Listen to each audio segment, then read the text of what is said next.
Yeah, starting to the creep second in. that an audience gets like slightly big enough, then it's just the hate starts flowing in, and it's just like people start getting death threats, and it's bananas. Like you're sending death threats, and you're a fully grown person at times. It's like get a job. I don't know what to tell you. Like you need to find a different hobby because you're not a gamer.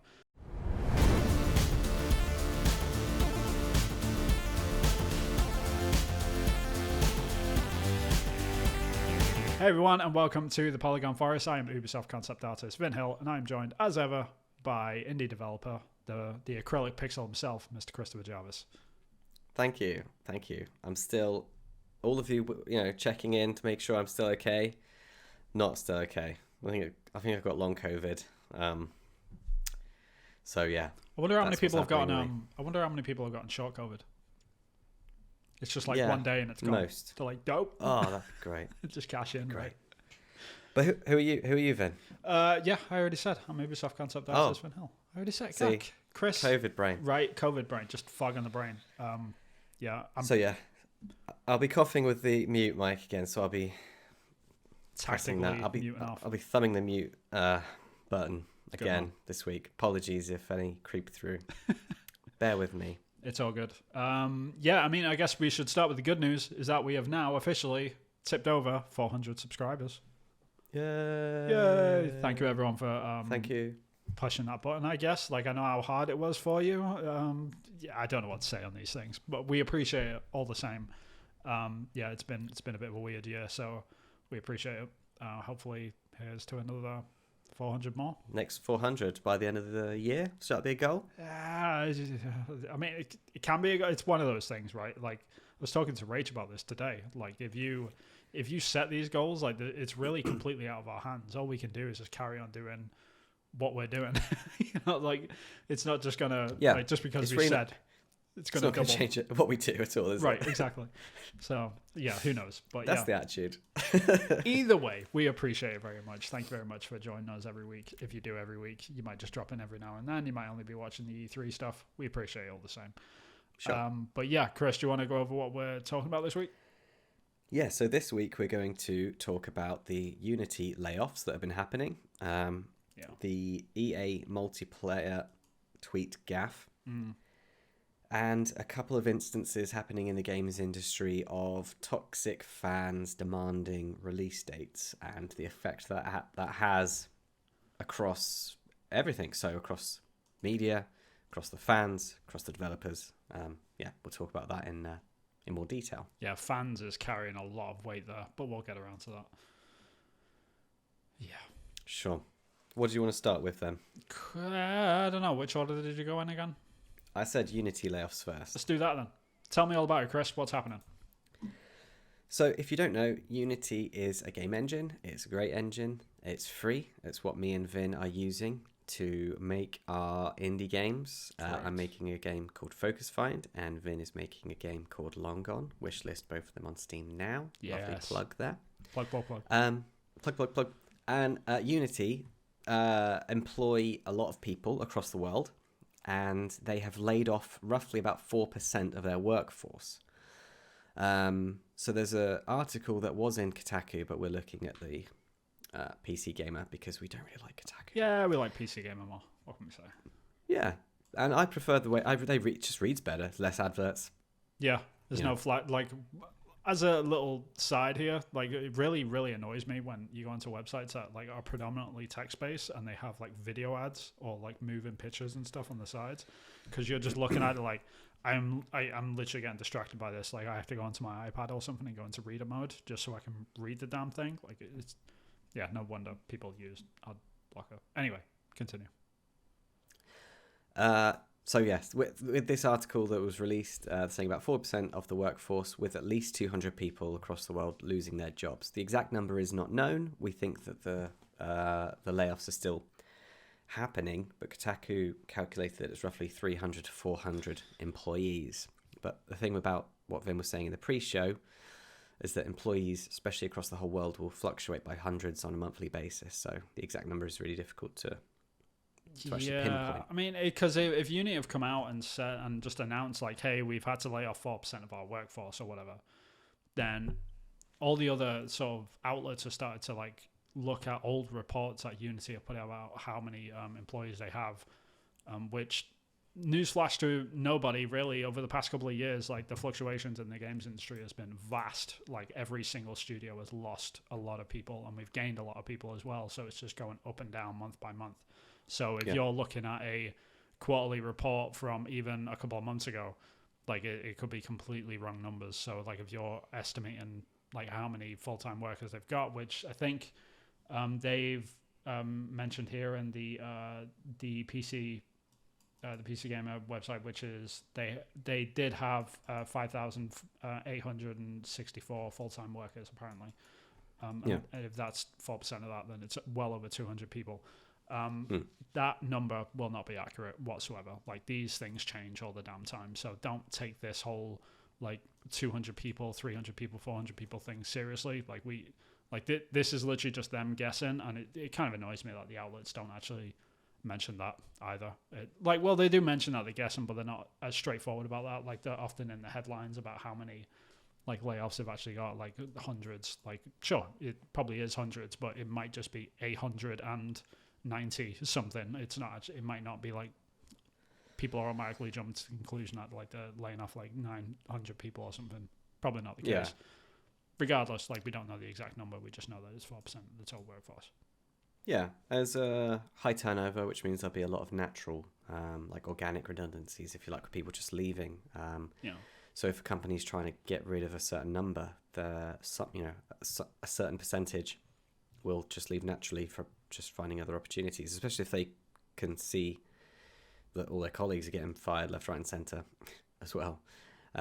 It seemed to be the AI people that are getting let go, which is interesting. But the interesting that's not mentioned in the article, what we were talking about, was it seems about roughly 5 years ago up until now, the Unity have been on a spending spree. They've been buying software companies, been buying game studios. Yeah, most notably Weta Workshop, people of Lord of the Rings fame. So like the King Kong studio, like the people that do all the visual effects for that, Unity own that company now. Hopefully none of those people were sort of let go, because they are literally one of the best in the world at what they do. So yeah, it's a funny old business. Yeah, so now they seem to be in this weird financial situation, because that's the only reason why you let people go, really. I think, especially in this day and age, with you got loads of talented people, because they'll be buying lots of talented people for sure. The good news is that I've seen some tweets from people. They're upset and shocked. They weren't like acting out, and there was lots of support for them. There was like lots of tweets where people were going, "Oh, I've sent you this, I've sent you that," or devs wishing other devs good luck in the job hunt, and like recommendations, like, "Oh, I worked with this guy, he's great, give him a job," sort of thing. So that's kind of been, if there's a silver lining to this, that's what it is. That I've seen lots of support for those people that lost their jobs. It's weird that in this economy that they're going through this. I mean, the whole world's going through a recession right now, or it's about to. So it's about to, yeah. The numbers are going to come out that we actually already are in a recession. That's probably what it is. Yeah. So there's a lot of that. But so Unity put out this statement saying, as part of a continued planning process where we regularly assess our resourcing levels against our company priorities, we decided to realign some of our resources to better drive focus and support our long-term growth. This resulted in some hard decisions that impacted approximately 4% of our Unity workforce. We are grateful for the contributions for those leaving Unity, and we are supporting them through this difficult transition. So, yeah, I mean, layoffs are always tough. Like, they're always going to happen in the games industry. It's sort of parts of the course. I mean, there's only so much like Unity can say as well, like in the sort of statement, like people are probably going to get mad at that or angry or whatever, but all we can do as an industry is sort of like help the people that have unfortunately been laid off, and we can just hope that they find new spots pretty soon, which they should do. I mean, Unity is a great program, and the people that have made that happen and made that work, like there's always going to be a place for them in the industry. So the other thing I wanted to mention as well is that a couple of weeks ago the CEO was heard to be saying, or said in an article, that it wasn't going to be any layoffs, and so this is quite a sudden change, which is interesting. The other thing I wanted to ask you about, Vin, I'm not sure what it's like in America, you probably know more than me, but in the article it says that they get a month's severance and Cobra health coverage and offered a month's pay as well.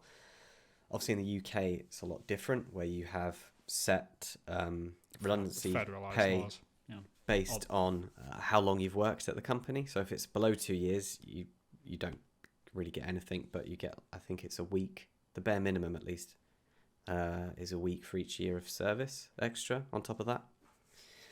You get like 2 months, I think. Interesting. I can't remember what it is. Anyway, but yeah, is that generous? I don't know.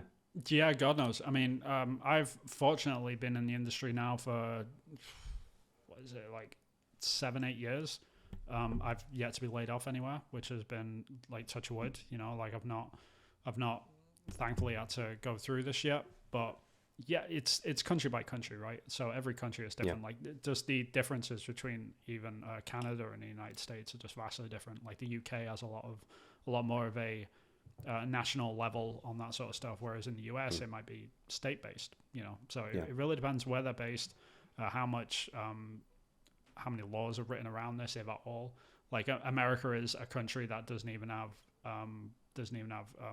maternity leave pay. You know, it doesn't have sick days, for example, like in its federal law sort of thing. Like people have to take vacation days a lot of the time.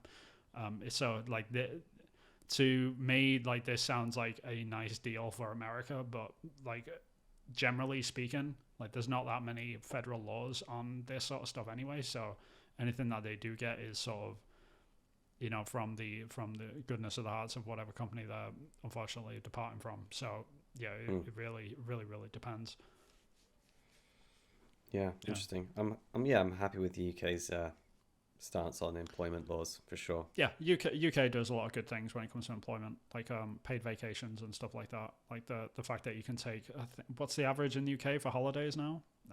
Like 25 is like 25 common. Days. Yeah, I think it's 10 in the US. That's right. That's the difference that we're talking about here. So whenever you're hearing people talk about this sort of stuff, then you know anything extra that you get in the US is sort of deemed a good deal. Unfortunately, like it's a sad state of affairs, but it probably will never change on the federal level. But yeah, unfortunately, if anything, it's going to get worse based on current news over from the way that it's going, man. It won't surprise me.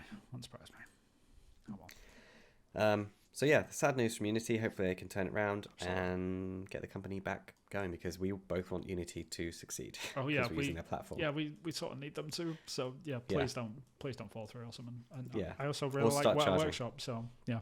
Yeah. So that was that, and then the next is, did you see the EA multiplayer tweet, Vin? Yeah, I did. I replied to it as well. Oh, did you? What did you say? I sent them a link to the dictionary definition of tone deaf, and I said I got you with a thumbs up. That's what I did. Yeah. So people that are sort of in the dark about this whole thing. So EA, in their infinite wisdom, decided to put out this tweet, which basically said they're a 10, but they're only playing single player games. They tried. It was an attempt at a joke. Fell flat on its face for obvious reasons. The obvious reasons being over the past few years, well, not just the past few years, but like the past 5 years, I guess. Like EA sort of tried to make this conscious shift to multiplayer games only as much as they possibly can. They've been passing all their single player stuff out as much as they could.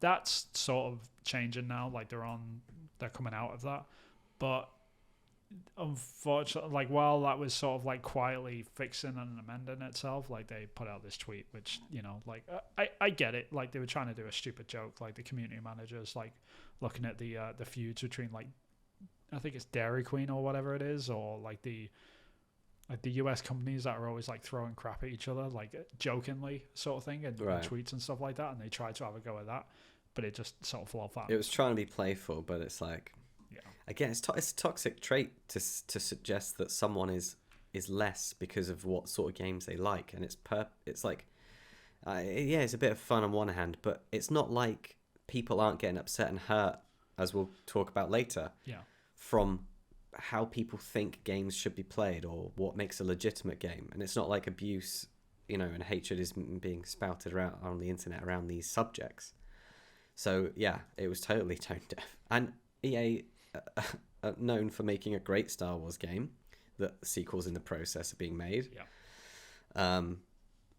They make some really, really great single player stuff like Dragon Age, Mass Effect. Absolutely. So they make some of the best known single player games of the last 10 years.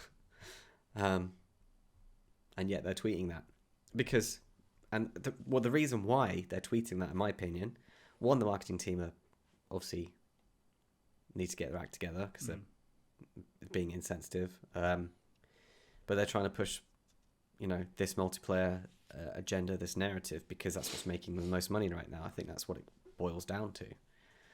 So what is it that they're making the most money out of? Is it? It's probably FIFA at the moment. FIFA and Madden, probably. Like multiplayer games, to be fair. Yeah. Could well be. So, yeah, and it was good to see the backlash that this got, wasn't it?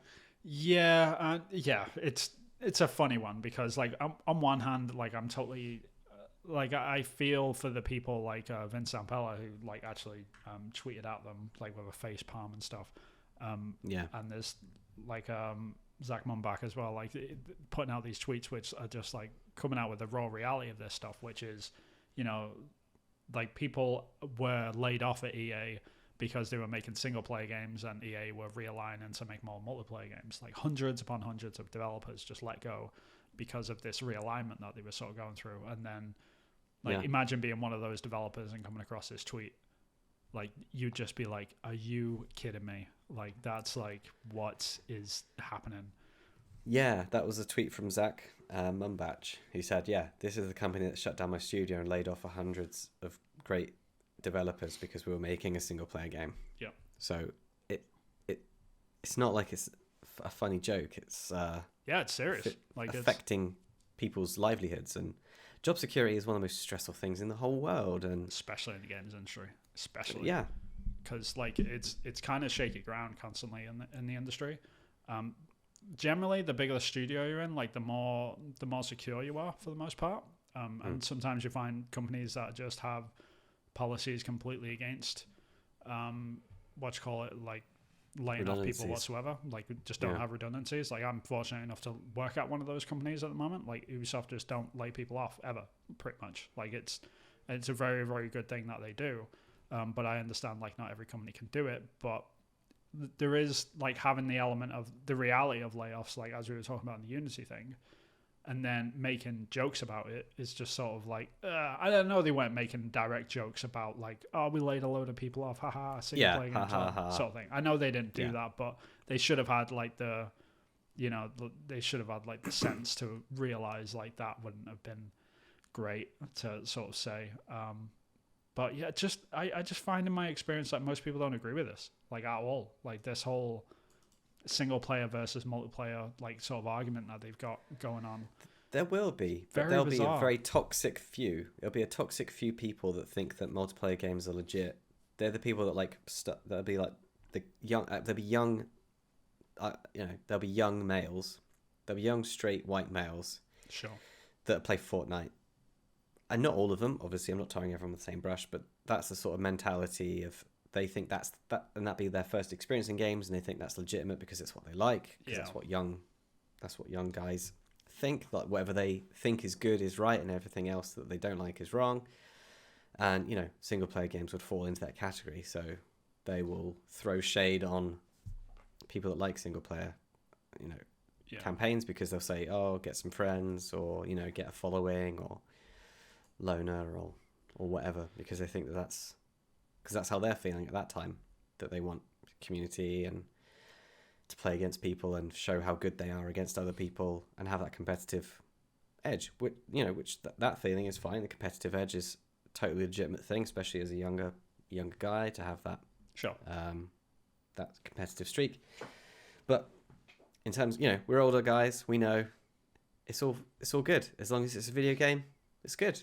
Yeah, it's like on one hand, like I get like, so there's this whole like conversation which is happening right now, which is like, oh my god, EA are tone deaf, and absolutely, like this is very tone deaf. all that sort of stuff, and not only that, like it's just a plain wrong statement sort of thing. Like it just, in my experience, has just not been the case for most players. Like most gamers are constantly talking about single player games for the most part, and like the opposite wouldn't be right either. Like you couldn't say, she said that she only likes multiplayer games, so she's not a 10 sort of thing, or whatever the stupid joke would be. So all of that stuff, like it's just not my experience that like that's even true, one or the other sort of thing. The industry is not binary, as you put it. Then on the other hand, on top of all of this, the thing which I'm constantly looking at is how do these things actually operate? How, like, who is in that chair in the marketing team at EA that morning? Like, how does that system work? Because if they are literally just like writing out these tweets all day and they're just like, screw it, that's a funny joke, and it's like 9 a.m, they've only had half a coffee or whatever, they hit return. Like, okay, I'll get back to that in a minute. And they just carry on their day, and then half an hour later, like, this thing explodes and turns this whole thing. Like, he gets pulled into the office, and, like, his manager's like, what the hell are you doing? And stuff like that. He's like, I'm sorry, I was half asleep, and stuff like this. Like, so there's this whole other, like, sort of side story to this. It's not like EA were at the top, and all the CEOs were having a board meeting, like, what tweet can we say today? You know, they weren't all, like, doing that or whatever. Yeah, so of course. There's no malintent from EA, right? As an entity, is what I'm saying. As an entity, from even the individual, like the individual probably definitely didn't mean to want to upset anyone, because that's not their job. They wouldn't be in marketing if they were.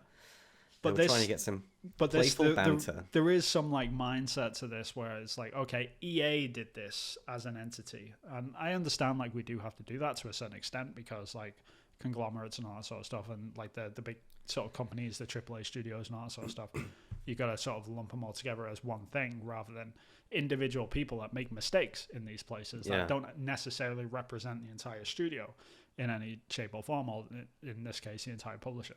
So like, I'd be really curious. I mean, and I don't know the answer to that. Like, I'd be really curious to see how many hoops this had to go through before it was published out. Because that's interesting. If it had to get approval from someone like higher up, so there's like someone that writes all these tweets out like in advance, then they all have to get approved, and then they go out. It's like, okay, who wrote it? Who approved it? Like, why was this thing let through? Because if it's a thinner sort of filter that's going through all of that, then like I have a lot more understanding to why this probably happened, which is just someone went to make a stupid joke and it didn't work out for them. Yeah. And like that should be the end of it. But if it did have, like, the more hoops that it had to go through, like the worse it gets, sort of thing. So it's this weird dynamic to it, which I've got to kind of, you know, you gotta feel bad for the guy or girl who had to, like, unfortunately say this, like, just probably had a bad day from it, you know, like, you can't. Yeah. Well, if anyone out there knows, let us know in the comments section if you're working in community management or have an idea of how large sort of marketing departments work. Is it one person's responsibility? Does it go through a chain of command? How many eyes are on a tweet before it gets sent out on an official Twitter account? They're under NDAs, but yeah, if anyone could tell us anonymously, that'd be nice. But yeah. Off the back of that though, EA did put out a follow-up tweet. I think it was either the day later or like within that day. It was pretty soon after, but they said, "Roast well deserved. We'll take this L because playing single player games actually makes them an 11." Nice try to sort of like turn that around, but damage is already done pretty much. So yeah, it was a bit of a gaffe. It was a bit of a slip up, just but and it's good to get the conversation going at the same time. But best avoided, you know. But do you reckon any toxic fanboys were convinced or converted off the back of this?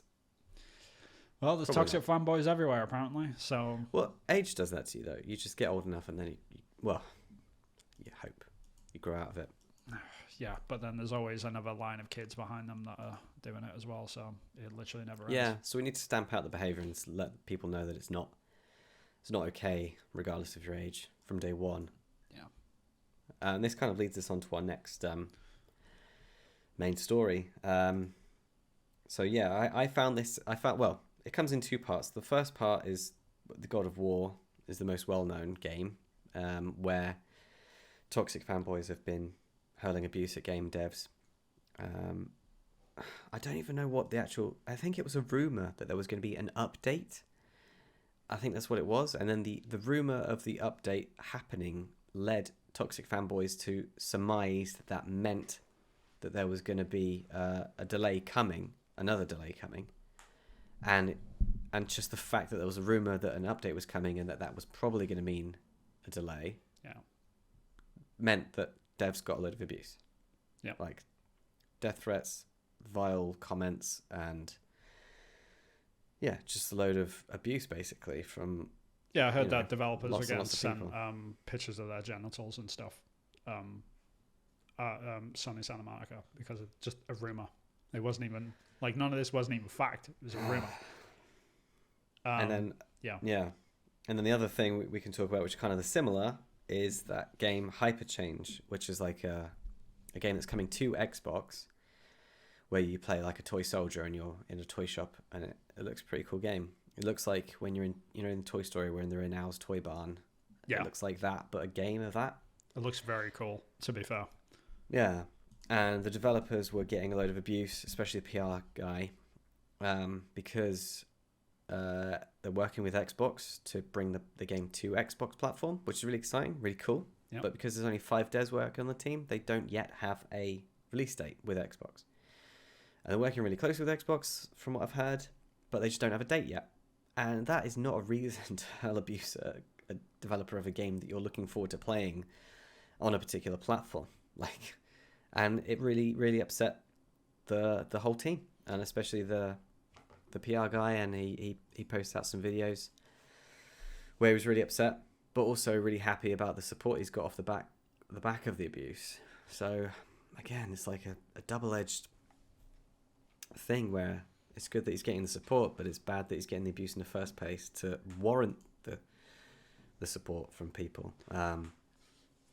So there seems to be something happening here from what you were saying before, Vin. Like, these aren't isolated incidents, and they seem to be becoming more and more frequent. The people that are making video games are getting abuse from people on the internet because they don't like the way something's happening, like release dates not being given. And I was looking before we were doing the episode today. We always look at the games media, and we look at Twitter as well. I was shocked to find that I couldn't find any articles about these tweets that gained a lot of coverage and a lot of retweets and a lot of exposure to fans and developers alike. And so the main news media outlets aren't covering this subject, which is a totally legitimate subject, especially considering that we're in E3 season and there's not much gaming news. It's a slow news cycle at the moment, strangely, and yet the games media aren't addressing this. So what are your thoughts on some of those? I don't know where you wanted to jump in there, Vin. There's quite a lot to go through. I mean, because this is the whole subject in general has just been progressively getting worse and worse over the past few years. I've noticed and I don't know if this is because PlayStation were just sort of dominating the last generation sort of thing, to the point that there wasn't really that much strife, because the difference between a PlayStation 4 and a Nintendo Switch sort of thing, they're just so diametrically different that they didn't really ever cross paths that much. So there was no toxicity around that. There wasn't anything to fight over, basically, because they were just in completely different fields for the most part. The third party stuff mostly went to PlayStation, and then all the first party stuff was sort of separated out. So there was never any crossovers. But now the Xbox, and I'm not blaming Xbox at all, that would be absolutely ludicrous. But now that there's sort of an even playing field between more of these systems now, everything's becoming a bit more stable. It's a bit of a bidding war, isn't there, between Xbox and PlayStation? So they're buying up. Actual competition happening, but that's sort of bleeding into the fan base at this point. So now everyone is just absolutely rabid online, against each other, and that's now flowing into their own camp sort of thing, to the point that they're attacking each other. I'm not sure if that's the cause of it, but it certainly feels that way, because it certainly started to come around around the time that Xbox announced the Series X, and you could tell that a storm was coming and that they were building up their sort of profile again. And it was all right, cool. The Series X looks like it's going to be on par with the PlayStation 5, and indeed it was. But when that started happening, there was just a lot of this sort of argument stuff happening. But now that's just overflowing into the industry itself, and it's an absolute tragedy in terms of what is actually happening, because it's not just the average abuse of you delayed a game. I mean, we saw this during Starfield last year, right? When well, not last year, but at the start of the year, when Bethesda announced that Starfield is being pushed into 23, just getting hurled with abuse. Same thing with a lot of Sony products, like, because Sony has a very, very like dedicated fan base to everything that they're sort of doing, and if they do anything that's out of the range of expectation, then fans just start, like we've seen from the God of War studio, like they start sending them abuse, death threats, things like this. I mean, I work at a studio which got swatted twice last year because fans don't know how to handle their own emotions, sort of thing. And people think that that's like, oh yeah, but that doesn't like really affect you or anything like that. It's like, yeah, it does affect you when your team, like literally the team that you're working with on the game that I was working on, are literally getting evacuated out of the building that they've had to barricade themselves in, with SWAT going through with long arms, like actually like ready to kill, sort of thing. Like, you go through that situation, safety off, looking for people to shoot. Like you go through that situation and tell me like, oh, it's not that bad, it's just people on the internet, quote unquote. It's not. Like, this is getting more and more serious by the day, and like even this poor guy, a Hypercharge, like I saw his video and he's just breaking down in tears. It's like, this is really stressful. It's just me that's like handling this whole PR team, so like I get the front end of all of this. And it's like, man, that is brutal. And it's just bananas that we've sort of gotten to this place. And the vast majority of it is just from, as you were sort of describing before, the vast majority of it is just fans not understanding how the industry works and why we do certain things and why certain things are done the way that they are. There's a reason why we don't announce games at certain times, or there's a reason why we do announce them, quote unquote, too early. And like, you can be like, oh, developers are lazy because they missed their deadline or something. It's like, you have no idea like how like this sort of stuff works. It's like, you can't predict deadlines that far out. It's like, well, why'd you like announce them? It's because we have to, because pre-orders, bring in a lot of revenue for these companies that actually affect all the stocks and how much we actually put towards these projects. And if we don't announce them early enough, then you can't pre-order it. If you don't have a release date, this is one of the facts that people just completely miss out on the most. If you don't have a release date, you're physically not allowed to put a game up for pre-order. It's against the law. Like, that is the reality of it. Like, you can't pre-order a game that doesn't have a release date. This is why they announce release dates early, and that's why they get missed. It's really that simple. There's some games that can journey up enough sort of attention and stuff that they don't really need to announce it. Games like Starfield and stuff like that haven't got set dates, and you still can't pre-order Starfield right now. You can't. And it's just that's the reality of it. If you're an indie team, though, like this guy at Hypercharge, you're a small team, you've got to really level that sort of stuff out. And when you get angry fans that come along and start shouting abuse at them, like, it's not fair. But he was saying he wanted to give a date, and the reason why they're not giving a date is because they do not have one. Like, 5 people trying to get a game onto a console is not a walk in the park. It's really tough. It takes time, and every time you make a game, it's new. It's something that's never been made before by a team of people that have never made that particular game before, because it hasn't existed up until now. There's no You're literally creating something that has never existed. So getting a date of when it's going to be done is like you can only use your past experiences, and each game is different, and so that it's never going to be exactly the same. And you always come across roadblocks and things that you can't predict, and there's only so much planning you can do. It is. It's just not it's not a perfect science. It's a creative art, and that takes time. Yeah, it is really fascinating, though, as you mentioned before, that like none of the news outlets are really talking about this again. Like, they normally just brush over it, and I genuinely believe like I'm not saying that they're getting together and being conspiratorial about this or anything like that. I'm not saying there is a conspiracy in any way or anything like that, but they've definitely got an interest in fans and gamers like being toxic towards each other and having arguments and stuff, because it drives engagement. Like, we've seen that from other points of history, like during the whole, like, the last election in the United States, and how much that was sort of driven by negative like social media activity, and the games industry is probably seeing the exact same thing. Unfortunately, that's not going towards like gamers buying more games. It's just going for gamers to go to more websites to read about the news. About it. So they've sort of got an interest in keeping people kind of half angry at that, in that respect, which, like I said, I don't think it's a conscious thing. It's just something that maybe we just shouldn't cover this sort of thing. We'll just... Yeah. Well, I know that the journalists definitely don't want to propel this. It'll be the companies that they work for that might be forcing their hand.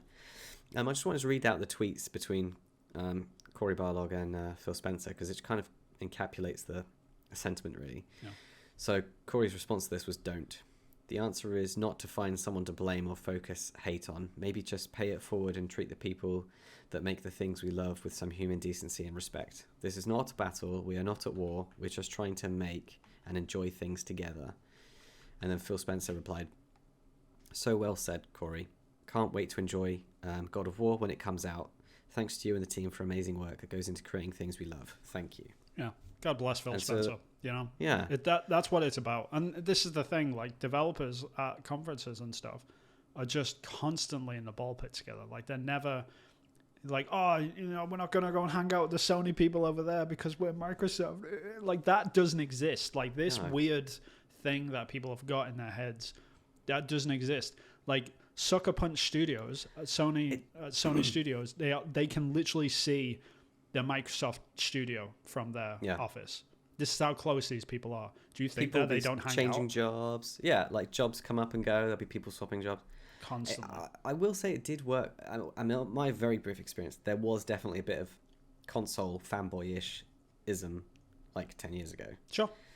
When I was in the industry. Yeah. But it was very minor. It was like a comment here and there, and there was no malcontent or anything like that. I mean, the difference is the access now. So like before when we had, the console wars have always been around. Like I've got no illusion about that whatsoever. Like when we were kids in the playground, it's like, oh, he plays Nintendo and I'm a Sega boy sort of thing. And it's just like that sort of thing. It's always been around. Like I'm not disputing that. But the way that that's overflown and now gone to like, I'm going to contact the developers at that studio and be like, I'm going to send you a pipe bomb sort of thing. Yeah. That's when, like, that's the bridge that's been gapped here. And it's like, what the hell? The gap that's been bridged, sorry. Yeah, like, there's no grey area between those two extremes. Yeah. There's like fun banter, rivalry, and then, SWAT teams and death threats and, threats of violence and rape and horrible things that you can't even think of. So, like one of the tweets which I saw from Brian Altano, which is a journalist over at IGN, he put out this thing. It's, I'm begging you all to go and get therapy, and it's like, that's the sort of feeling I've got at this point as well, dude. Like this isn't. It's not normal. Healthy. It's not. Yeah. It's not normal. It's not healthy. It's not. This isn't cool, guys. But I mean, it's hard not to be cynical about the games industry when I see stuff like this. Like I see it getting worse and worse. Like we're growing and stuff like that, but like the worst part for the games industry, in my opinion, right now, is the fans. Like they are just getting rabid and awful, and this isn't like and it's not just that we're not like doing anything about it and stuff. Like there's only so much like the games companies can do. Like we see the people in leadership like leading the charge on this, like Phil Spencer coming out and talking directly with these people in public and just being like, yeah, Cory, I can't wait for this. Like constantly like between Neil Druckmann and Phil Spencer and stuff like that. Yeah, showing the behavior we want to see across the divide that doesn't even exist. It's not even a divide. But like people just aren't taking it. So like to me, it's just like this whole... It's the fact that gamers aren't regulating themselves at this point. I'm not talking about the individuals. I'm talking about like if we see it in any shape or form, like why aren't we calling these people out? Why aren't you like screenshotting them, just being like, look at this dickhead sort of thing? Like why doesn't this happen? Like why aren't we just perpetually talking about this and just being like, squeeze these people out? I'm not talking about in like the cancel culture sense of like, oh, go and get them fired or something. But just make that behavior like stigmatize unacceptable, that socially totally unacceptable. Yeah, we need to have that, and the Twitter has a lot to answer for too. I absolutely agree. Yeah, if they could spend more resource and getting on top of it quicker. Yeah. So it depends like on the avenues where they're getting contacted from and stuff like that. If it's a matter of like people getting contacted directly through Twitter, it's like, absolutely, Twitter should be like looking after that. But if we're seeing people say this like publicly in our feeds and stuff, like there should be a bigger effort from the whole industry. Like this is the games industry. This is not what we stand for. Like, screw this guy, whatever. Or, cause the majority of them are guys. Like, we have to be blunt about that as well. Yeah. I've never seen a toxic tweet from ever. I've lady. never seen it. I mean, we can be like sort of socially like balanced here, but like the fact of the matter is, the vast majority of them are guys, like being overly. It's just toxic masculinity at its finest, pretty much, and it just needs to go away. Like, this is not. We're making video games, for fuck's sake. It's a form of entertainment. Video games, like we're not making weapons for the military. You know what I mean? Like, we're making video games. It just blows my, like, the whole thing blows my mind. It's just like, and it's just getting worse and worse as well. So like, I there's only so much like I can really talk about. Unfortunately, it's just, I hope that it filters out, or we figure out a way to sort of deal with these scumbags, because it's a shame. Yeah. And to see that devs being really upset, it's just horrible. It's just not a nice thing to see. Like, the upset that it caused, because that ripples through. You know, that upsets lots more people that have not got that going on in their lives, and it like affected me. It was just like, it's a horrible. And you see it on all levels, man. All like from indie to like to AAA. Like, people think this is just the AAA studios, like because indie was safe, wasn't it? A few years ago, like, that was never touched. But now that indie games are getting bigger and there's more audiences for them. Yeah, the second that an audience gets like slightly big enough, then it's just the hate starts flowing in, and it's just like people start getting death threats, and it's bananas. Like, you're sending death threats, and you're a fully grown person at times. It's like, get a job. I don't know what to tell you. Like, you need to find a different hobby, because you're not a gamer. Like, they're all playing this weird sort of fourth dimension like game, which is the quote unquote console wars. Like, they're not actually gamers. Like, they're just playing this weird game of what console wars is, and that's the game that they're actually playing. To me, they're not gamers. Like, they're not like you. They don't care about games. They just care about like PlayStation get a one up over Xbox and vice versa. If that's the game you're playing, you're not a gamer. You're just a piece of shit. I'm sorry, but they care about the self gratification about getting one over someone else that they feel is their competition or their rival. Yeah. Which doesn't exist. Like, no one else in that situation wants that to be the situation. So it's something they've created in their mind. And the argument is for that, though, is that, you know, like, we're the customers, so therefore we have the right to say whatever we want. Like, I keep hearing that recently, and it's like, no, you don't. You really don't. Yeah. Like, because at the end of the day, I can speak as a developer. Like, people, if you're doing that and that's how you're sort of giving feedback, and you're the quote unquote customer, we don't want your sale. Yeah. No one in the company will want your sale. No one. Absolutely no one cares about you, dude. None. Yeah. Not one single developer is like, your purchase is not we valid. should listen to them. No, we really don't want you to buy a single one of our games. We just don't. Like, that's the blunt end of it. Like, it's very binary. You're not a customer. You're just some angsty little kid that's just like, video games are my pseudo sport or whatever. Like, and no one cares. Like, you're just another fart in the wind, dude. That's it. Like, don't buy the games. If what you're doing with your energy and your resources and your time is causing hate and upset and negative feelings just to give you some sort of self-gratification, then that's just... I don't get it. Yeah. I just don't get it. You've got a problem. It's not healthy. Yeah. Sort it out. Go get some therapy, as Brian Altano said. I totally agree with him. Oh, well. Yeah. Oh, well. So a bit of a sad one. Yeah. Bit of a sad episode. Unfortunately. But it's the dark... Oh, Vin, I think your audio's gone. Vin? Okay, hello? Can you hear me? Your audio's gone, I think. And now, can you hear me now? It's when you touch the mic. How about now? There we go. It's coming in. There we go. Okay. Say what you said before. We missed that. I can't remember what I was saying. What was I saying? It looked really good. Did it? It's a shame. It's gone. Lost the time. Oh well. It's all good. Okay. I'm sure the sentiment's communicated across. Yeah, I'm just repeating myself at this point, but okay. It's very much just. Yeah, hopefully, like the gamers can sort of like self-regulate themselves, and the platforms that sort of supply this platform to allow them to sort of contact developers in any shape or form.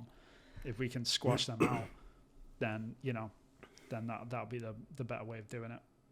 We need like public announcement videos like they had in like the 80s and the 90s of like don't like run on railway tracks, don't take drugs, don't jump off of bridges. Yeah. We need like don't send abuse to game devs. It's the anonymous, it's the whole like you can be anonymous online thing, right? Like when we start treating public profiles as like actual people, like okay, like so and so walked out into the public square and pulled his pants down, started doing the helicopter in front of a bunch of kids or something like that.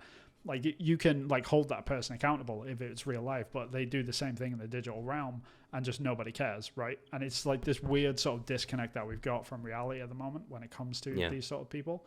So like we should be taking those absolutely seriously, because if anyone sent a letter, like a physical letter to someone in the public that said, hey, you should go and kill yourself, I'm going to send you a pipe bomb or something like that.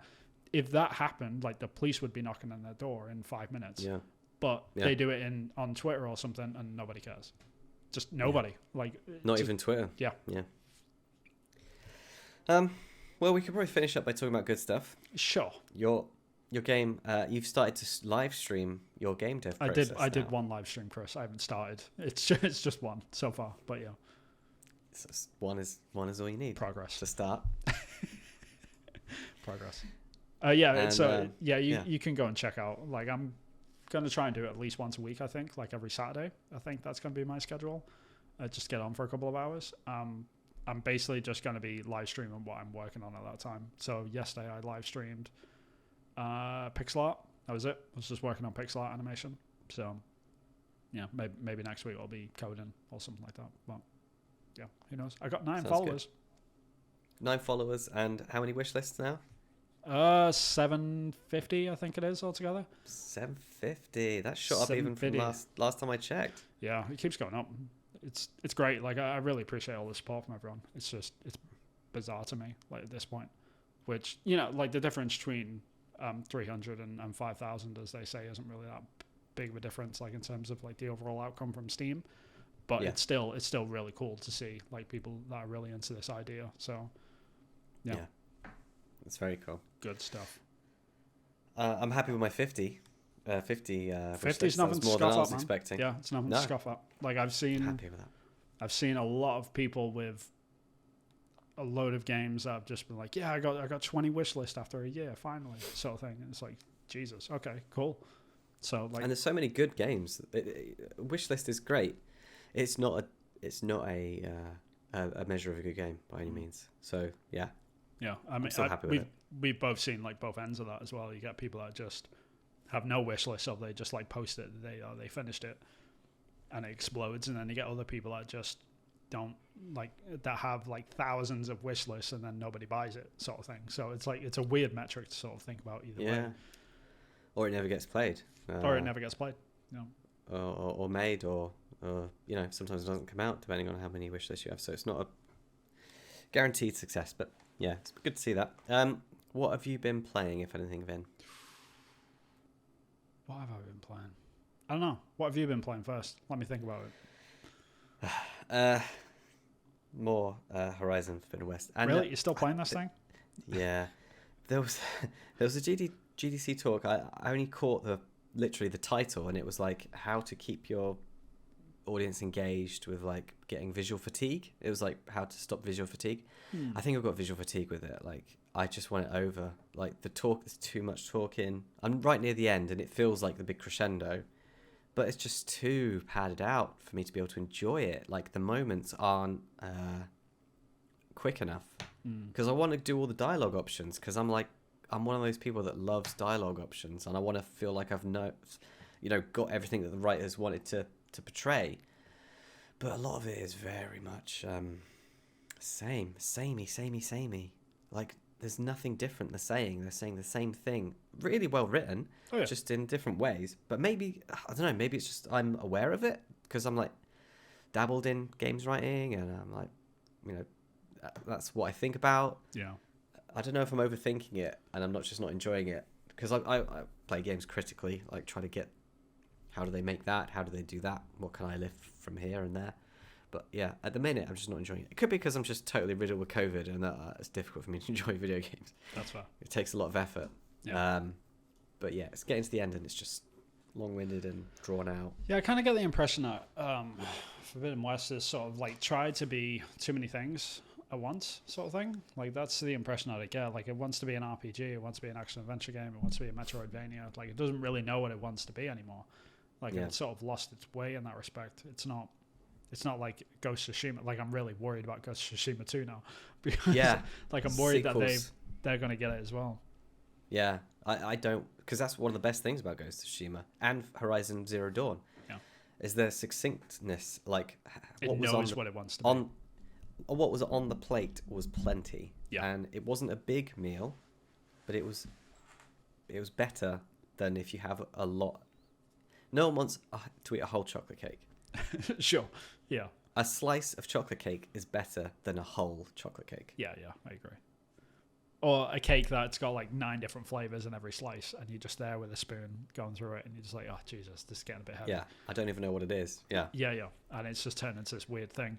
I distinctly get that impression, which is strange because like during the 360 era, like it was normally the opposite. Like when an original game came out, you sort of knew like the second one was going to be amazing, and the third one would be a bit lackluster.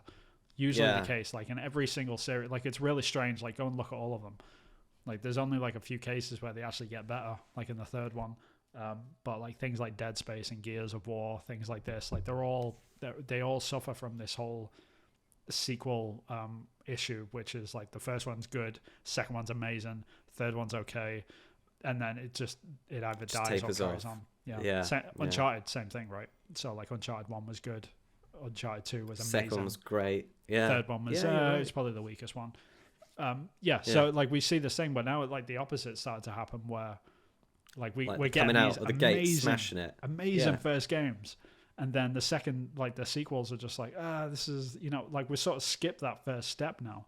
Like we just gotten rid of the first one, and we're just like we're going straight to number 2, and like the actual number 2s are kind of lackluster. So yeah, I mean hopefully God of War. I'm hoping God of War isn't like that. Don't put all the content in, please. Like just give us just enough. Leave us wanting more. That's what you should be like. Cause that's going to make people want leave us excited for the sequel. Yeah. Like right now, I know we're not going to get like another Tsushima game in a long time, but good. I'm super excited about it, sort of thing. Yeah. So that's where you want it to be. Like that's how you want to get it to. So. Yeah. Yeah. Yeah. Yeah, it's tricky, isn't it? Forbidden West is a funny one. Like it's a really funny one. I don't know if they just dropped the ball, or the pressure was too much, and it was like we just need to add more content, sort of thing, and it just became this bloated thing. But I mean, a lot of people are still loving it. That's the thing. It's still got rated really well. It could just be me, and just the length of time I played it, because I've been playing it for a long time. I had problems with it though as well. I still haven't finished it. Like so. Yeah, I still had similar things with it, which is it just feels like it's trying to do too many things at once. And I've had that discussion with a few different people, and they've all seemed to say similar things. So yeah, strange one. Funny one. Happy to think about what you're playing then, Vin. Yeah, I've started like the reason why I was struggling with it because I've started like 3 different games recently, which is a bad way of going about it. But I don't know. I'm kind of getting a bit more stubborn about that side of me, which is just like if I'm not enjoying a game, like I just leave it for a while and I'll come back to it later, sort of thing. And then do you tend to enjoy it afterwards? Yeah, like once you've had that gap. Yeah. So I play whatever tickles my sort of fancy at the moment. Tickles your pickle. Yeah. I'm not really playing anything new though. Like I'm playing a lot of older games now. So I booted up Mafia 2. I've started playing that recently. Yeah.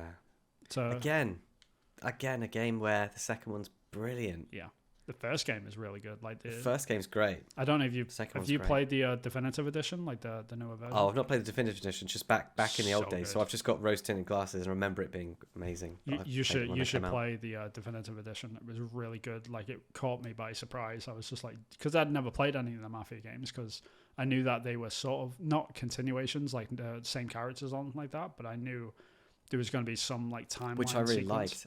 It did the game better. It did the game a justice to change it up like that. That was a really good move, I think. Yeah. Yeah, I really enjoyed the definitive edition, and I booted up the second one and started playing that. Yeah, the only weird thing is about the second game is that they don't, because they did the definitive edition of the first one, which is a complete remake, and it looks amazing. It looks like a modern game. And then the second one is a remaster of I think it's the PlayStation 3 and 2 game. Yeah, so it was on the PlayStation 2 and the original Xbox, I think. Right. And it's a remaster of that, so it's not actually a full remake. So it's like it's the worst looking one out of the three. So that's the only sort of bad point against it. It's also got like a couple of tropes, like the whole, he was a nice boy and then he went to war and came back and he had to turn into a gangster because he needs the money or whatever. Like that old trope, right? So it was kind of like, we've heard this story before. I'm just about to wrap up Peaky Blinders. I'm about to finish that off, and it was just like, it's the exact same thing. It's always the same.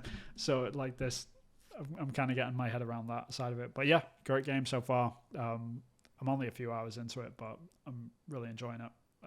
Really underrated series. Like I hope like more people would sort of play it, but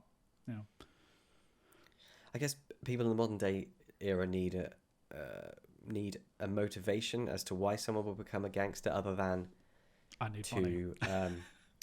Well, other than the simple reason where it's like I'm able to, and it would make my life better comparably. Sure. Like, yeah, you might die, but at least you'd die well off, and maybe with some money for your family.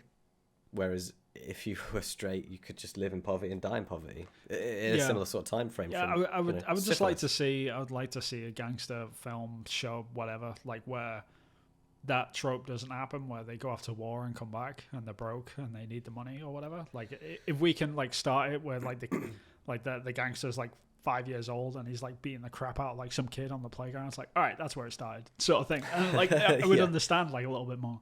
But they always like they're always like church going boys or whatever, and then they come out the army. They get converted, right. Like I need the money, so I'm just gonna kill some people and steal this car, and it's just like straight to it, and it's like what? Where did that even go? So it's just it's always a funny little trope that they always have to lean into. But I get it, like it's part of the Godfather trope, right? And becoming a made man and all that sort of stuff. So I get it. Yeah.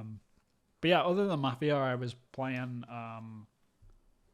What was I playing? I started playing Ocarina of Time again. It's like my top 3 games. It's a great game.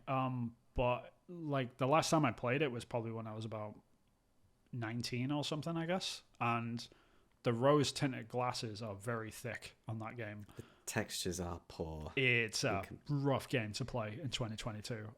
Yeah, I respect the hell out of it, like for like the sort of leaps and bounds that it took the industry. But playing it in the modern day, it's definitely got its issues. Like the sort of open area world map thing is just it's super barren. It looks really bare.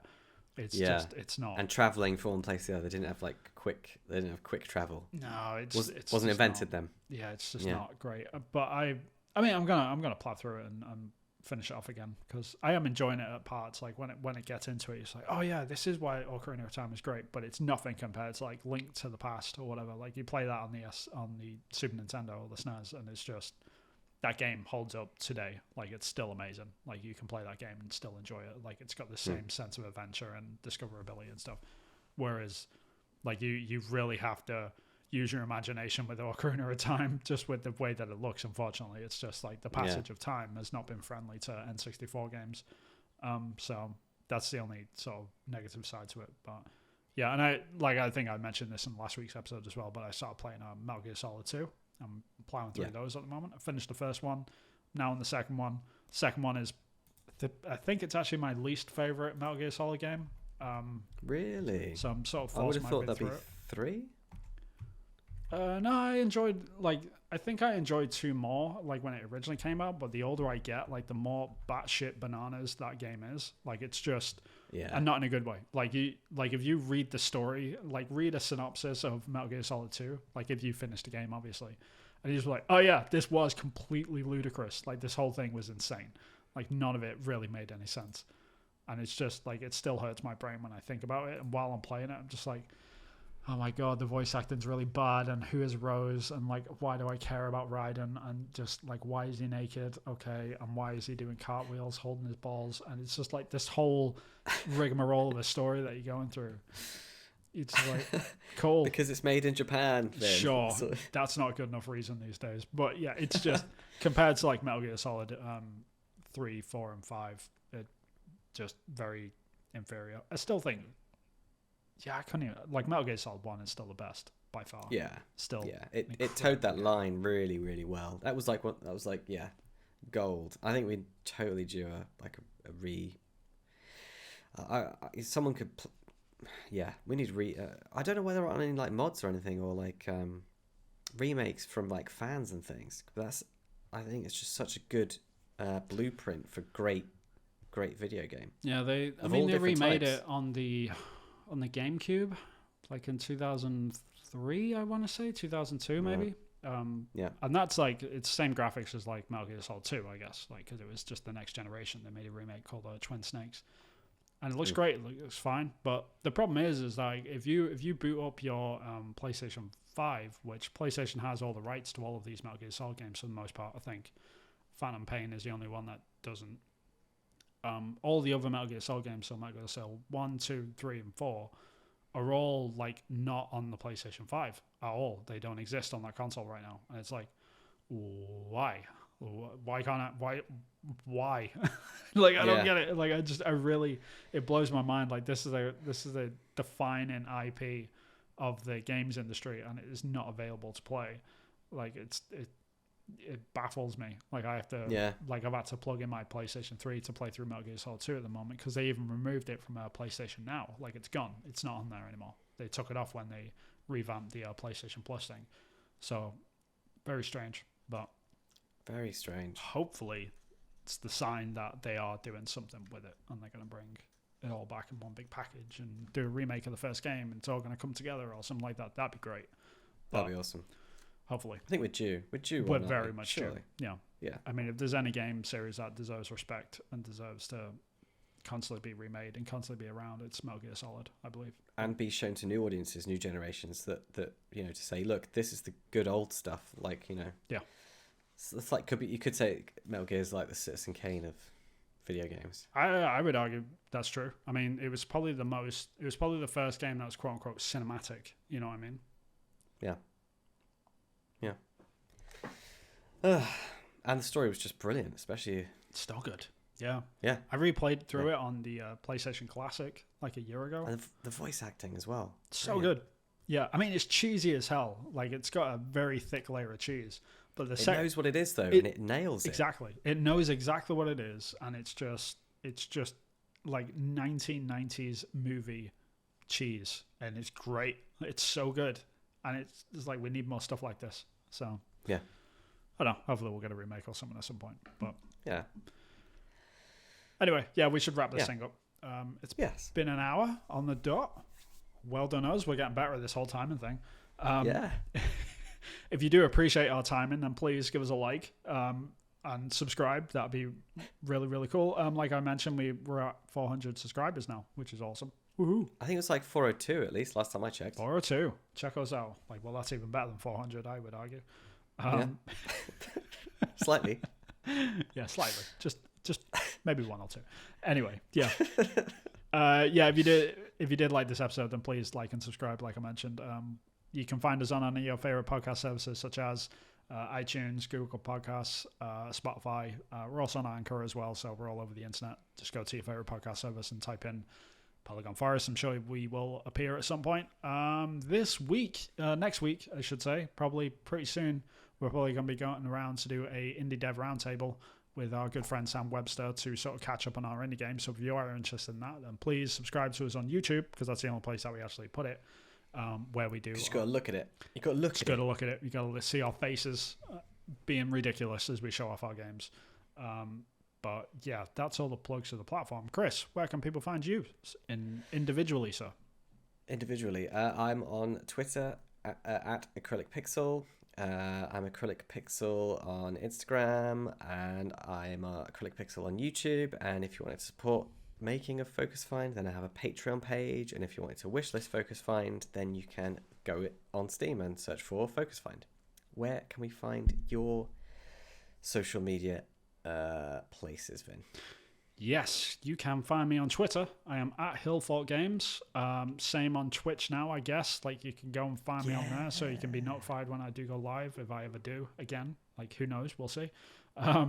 You can also find me on Steam. So if you are interested in my game that I'm working on, which is called Long Gone, then go and find it on there, and you can wishlist it.